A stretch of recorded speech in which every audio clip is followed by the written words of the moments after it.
It's the first weekend of whale hunting in Coral Gables. So how are these official visits going so far? You are Locked On Canes, your daily podcast on the Miami Hurricanes, part of the Locked On Podcast Network, your team every day.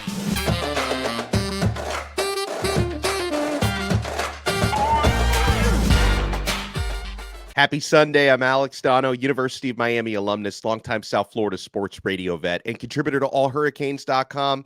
Thank you so much to the everydayers for making Locked On Canes your first listen. We are available free wherever you get your podcasts and available free on YouTube.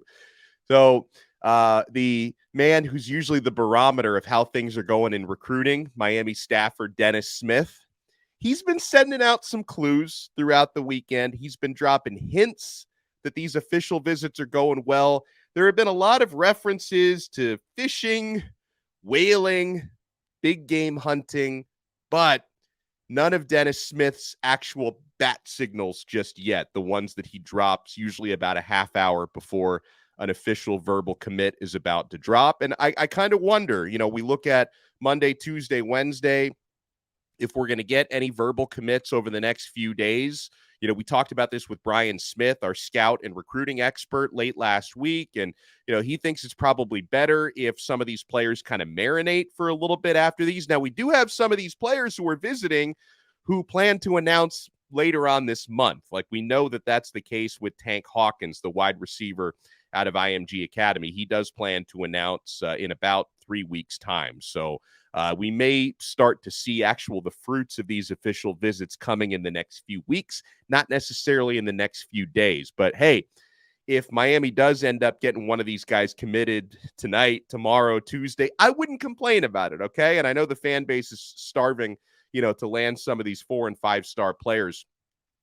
Full disclosure, I don't have a strong sense yet for how the Kamarion Franklin visit is going outside of indications that it seems to be going very well. I think the actual minute details of it are a little bit scarce. Hopefully we have something more concrete to report on tomorrow's episode with his visit ending today. Now, it has been my sense in recent days, and this has not changed for better or for worse, with how things are going during this OV for the 5-star defensive lineman, Kamarion Franklin. But my sense is still that it's a Miami Hurricanes versus Tennessee Volunteers battle for Kamarion.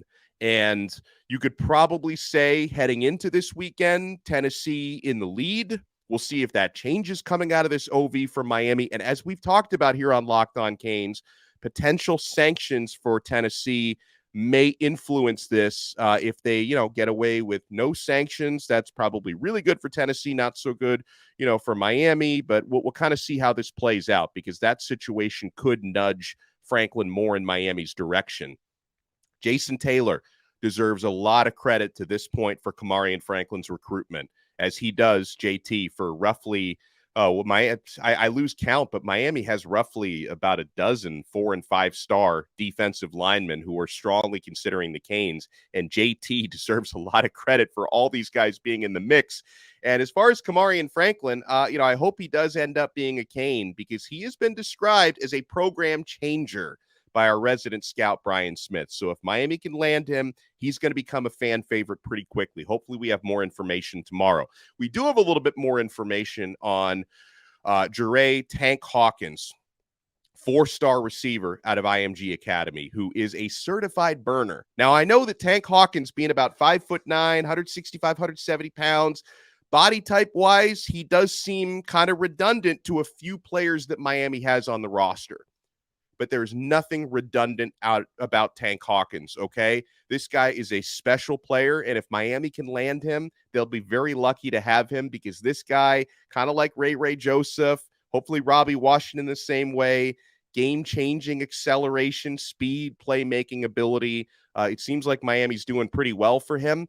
He did announce this morning, did Hawkins, he's going to be committing on June 26th. So for him to come out, with that timeline while on a visit with Miami. I take that as a good sign, but he is planning on taking more visits this month, though. So we have to watch out. Miami getting that first OV, and he said the visit's going really, really well. He admitted this is definitely one of the top visits he's taken so far. Remember, he's taken obviously tons of unofficial visits before this OV with Miami. He's having a great time. He does plan on visiting Florida next weekend and Penn State the weekend of the 23rd, and then he's going to announce his verbal commitment on the 26th. So hopefully Miami keeps trending up for Tank Hawkins. It sounds like things are going well, by the way, with Drelon Miller's visit also. I did find it interesting that Gabby Urrutia, who was up close with him, I think this weekend, said he probably more like 6 foot tall than 6'2", but at the same time, the tape don't lie on that guy. So even if, and obviously sometimes these listings of height and weight coming out of high school, who knows how much you can trust some of these. If he may be a little bit shorter than advertised, still after watching Drelon Miller and what that 4-star wide receiver can do, I would not say no to him, even if he is maybe 2 inches shorter than you thought he was. And I think he still looks really, really good. And it sounds like Drelon Miller is having a good visit. And if Drelon Miller were to commit to Miami, he's another one. Miller plans to announce in the month of June. So he's going to be visiting. He's visiting Miami now. He's going to visit USC. And then he plans to announce at the end of the month. I know if he were to commit, that would make Judd Anderson very happy because the ambassador is a big fan of Drelon Miller. The word yesterday was that James Nesta, the 4-star linebacker, that his visit is going very, very well. He's out of Cornelius, North Carolina, 6'4", 210 pounds. Derek Nicholson, Miami staff, D. Nick, of course, the linebackers coach, Mario Cristobal on down. They've made him really feel like a priority. Last season as a high school junior in Cornelius, North Carolina, Nesta had 41 tackles, 13 tackles for a loss, 9 sacks, 1 forced fumble, and a fumble recovery for a touchdown. So those stats were pretty nice. And late in the week, I think it was either Thursday or Friday, James Nesta did officially name a top 3 of Miami, Oklahoma, and North Carolina, the home state team for him. So hopefully it ends up being Miami. We also have the visit in progress with 4-star edge rusher Wyatt Gilmore out of Minnesota. Now, Matt Shodell at Kane Sport updated that he thinks Miami might be a long shot still for Gilmore, even though it sounds like the visit is going well from what I've heard. He plans to announce in July, but he does have upcoming visits to Oklahoma, Oregon, Minnesota, and Kansas State before he decides. 6'4", 240 pounds. Gilmore did say in an interview with 24/7 that Miami has made it clear to him that he's a plan A guy. Like, this is not like, this is not like a backup plan to some of the other players that they're recruiting, that if he decided he wanted to commit today, they would take him. Like, they're not going to make him wait in line or anything. So they have made him feel like a priority. And he said to 24/7, I do really like their defense, the 4-3. I think I could really strive in that type of defense. And I know Miami, they're definitely going up right now. A lot of momentum, he said. So we'll see if they can keep that momentum going.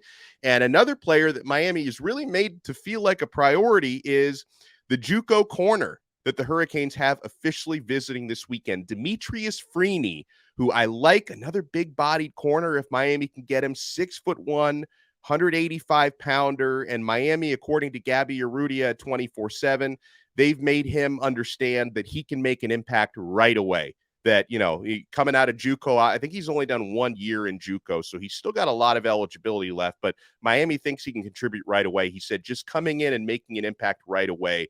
They're trying to get me familiar with the scheme to come in and do that. They plan to use me right away. Coming from Juco, they don't want to waste no time, he said early this morning.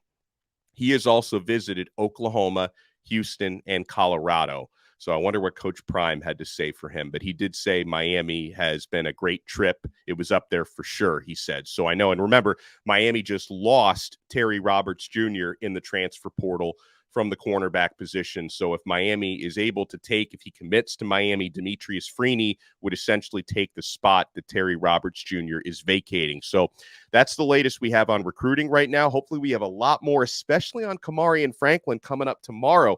Later on this episode, I want to try something new here because there are some of you folks who are big time fans, really into it. Some of you guys have, been Miami fans longer than I've even been alive. And I like to get the perspective of the fan, and someone I've known for many, many years, Raymond Bourg, who's one of the best Miami fans on the planet living up in Georgia. He and I have been talking so much off the air about conference realignment, the ACC, the Big 12, the Big 10, the SEC, that I wanted to get Ray's perspective on everything that's going on and where he thinks Miami should end up. So we will talk some conference realignment because, folks, I know that coming out of those ACC spring meetings, the athletic directors and the commissioner made it seem like, hey, we're all in this together. We're all united. We're in a united front. I don't know if this ACC thing is sustainable from a revenue standpoint. I think Miami's got to get out. We'll talk about how they should and how they can get out after this. Keep it locked right here to Locked On Canes. Make a fast break to FanDuel during the NBA Finals, Stanley Cup Finals, because right now, new customers get a no-sweat first bet up to $2,500. That's $2,500 back in bonus bets if your first bet doesn't win. Now, I know the game ones for the Miami Heat and the Florida Panthers didn't go so well.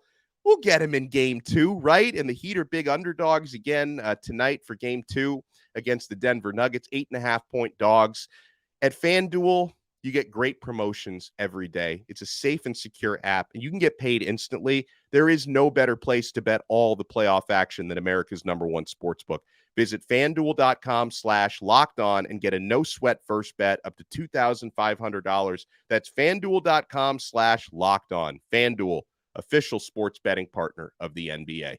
Happy to bring in here on Locked On Canes a good friend of mine going back years, and I think he's got really good perspective on what's going on with conference realignment and the concern that some folks have, and I think it's founded, this concern that Miami could be left behind if they're not proactive with the way this situation is shaken out. So it's nice to get the educated fans' perspective, and that's what we're going to get here from Raymond Bourg. Now, Ray, how long have you been a Miami fan and supporter? Since 1982. I can remember Jim Kelly, his junior year, playing ball, watching TV on ABC.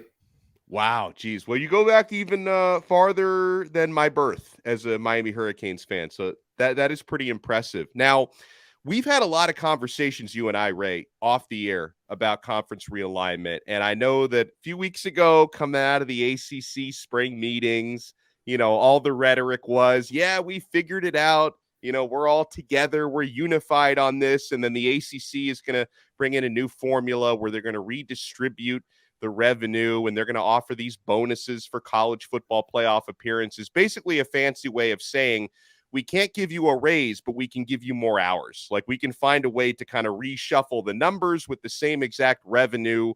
And you believe, Ray, that there's another big domino in college football realignment that's about to take place outside the ACC. What do you think is going on now with the Big 12? Yeah, I think right now this week you'll get the announcement that Colorado is going to go back to the Big 12.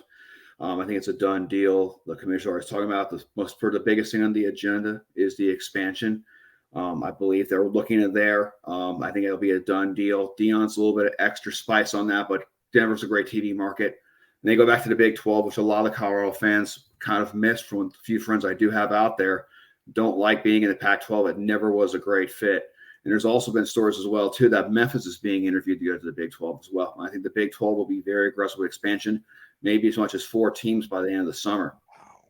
Wow. And meanwhile, so a lot of the talk for Miami has been about the Big 10, and we'll get to that.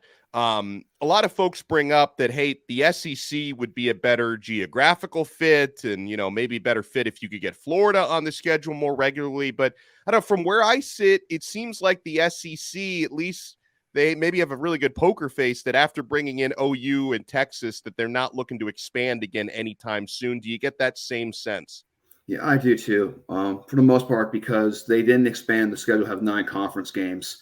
The feeling here in Georgia is in Georgia. I think it's where they're stuck where they're at, keeping Oklahoma, getting Texas, and they're going to see how things go. I don't think they're in a big rush, even though the Big Ten could also be expanding as well too. I think they're good where they're at. They don't want to cover the pie anymore. If they wanted more money, they could have gone to non-conference teams because ESPN was ready to throw a bunch of money at them. Yeah. And so, okay, a lot of the focus for Miami, at least in the last couple weeks from Miami fans, and maybe it's wishful thinking because we all know it wouldn't be easy to get out of the ACC. And we'll talk a little bit about how that could happen. But Big Ten has become something that's been on the radar from Miami fans. And then another clue, we talked about this a little bit on yesterday's episode, is Miami being granted AAU membership, getting that research institution designation that is a prerequisite for joining the Big Ten. And Notre Dame recently got that as well. They got that at the same time Miami did, among other schools, but those are the big ones that people feel could be on the Big Ten's radar. Do you think this could be a smoke signal, Ray, that Big Ten for Miami could be on the horizon? I'm unsure about that because USF also got it as well, too. So I don't think, though, that's really foreshadowing. Maybe, but I'm not sure right now. I just believe there's a little bit more to it because I believe also the Big Ten is looking at now is at University of Washington and Seattle and, of course, the University of Oregon. That seems to be a done deal. They're waiting for the new commissioner to get in there and take care of that this summer and have them move over. So it's a hint, it's a possibility, but I don't necessarily it would mean it's absolutely going to happen. But it is an interesting timing the way it has come about. So your thoughts on the ACC, Miami's place in the ACC, and how important is it for Miami and some of these other schools? I mean, Clemson, Florida State, North Carolina, the schools in Virginia have been rumored to want to get out of there. NC State, like how important do you think it is to get out? Is the ACC a sinking ship in your mind? I think, unfortunately, I think it is. I think a lot of teams want to get out. I think it is time for Miami to move on to another conference. It's not worked out the way they want it to be, not necessarily all because of the ACC. There were some internal issues with the involvement of college football and revenue and what needed to be done to stay on ties a top 20 program in Division I. But I think a lot of teams want to get out. There's been talk about North Carolina, Virginia's looking. There's been whispers of North Carolina going to the Big Ten. Because of the TV market and just their basketball rapport as well, too. And this rapport has an excellent school at Chapel Hill. We've talked about, the ACC's plan to kind of redistribute the revenue. And we know that, the squeaky wheels tend to be the ones who get the grease here, like Clemson and Florida State have been among the most vocal about the ACC situation. Miami's been nipping at their heels. Duke has been really quiet on this. And obviously Duke, they did beat Miami in football last year. I know that's going to come up in the comments if I don't give them their credit, but Obviously Duke, from a revenue standpoint, they carry their weight when it comes to basketball, and they have that heritage basketball brand. So when I see this talk about redistributing the revenue to pay the Magnificent Seven more money, which doesn't include Duke, then wouldn't Duke be pretty upset, Ray, if they're like, okay, they've got this plan to keep these angry 7 schools happy, but then we're going to actually get hurt by this in the process? Yeah, I agree with that as well, too, along with Georgia Tech. This isn't going to work, and I think you're going to see some serious rebellion from the teams. And from way back when the Big 12 originally broke up and Nebraska left, that's what they were trying to do. And Nebraska was like, so you're going to give all the money to Texas and Oklahoma. We're gone.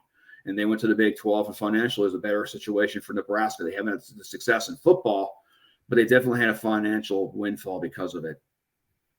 So when I think about the possibility of Big Ten, there are certain aspects that excite me, right? If Miami could, occasionally get USC on the schedule, right? Playing, home and homes with Ohio State, playing Michigan on a semi-regular. I mean, the conference would be so big, you wouldn't play every team every year, but to get teams like this on the schedule on a semi-regular basis would be very exciting to me. But then the con that so many Hurricanes fans bring up is, I don't want to go to Minnesota in November. I don't want to go to Wisconsin in November and Michigan. And, so I don't know. And this is something, obviously, USC and UCLA would potentially have to do this as well. So they were obviously willing to take that on for significantly higher revenue. How much of a concern would that be for you from a Miami standpoint? It kind of is in respect. You're going to hear the same old song and dance. The Miami fans don't travel well.